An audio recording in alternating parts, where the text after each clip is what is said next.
In the early stages of your treatment, one of the biggest drivers of your pain is likely to be inflammation. And inflammation can be driven from an injury, but it can also be driven nutritionally through the things that we eat. And that's really a factor that's mediated by our immune system. And it's our immune system that's creating inflammation that's then likely to be giving you an experience of pain.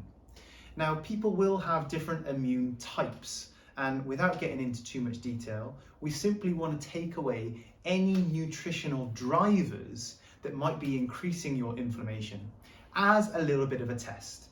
And so the most common drivers for inflammation are dairy, gluten, and what are called lectins. These are things like nuts, seeds, beans, and pulses.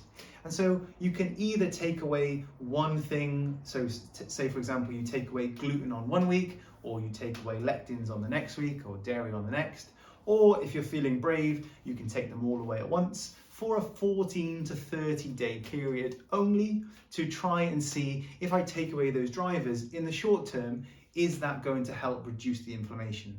Now, if it does, there is a caveat, because what it suggests is that it's not the food that is the problem, it's your immune system reacting to the food.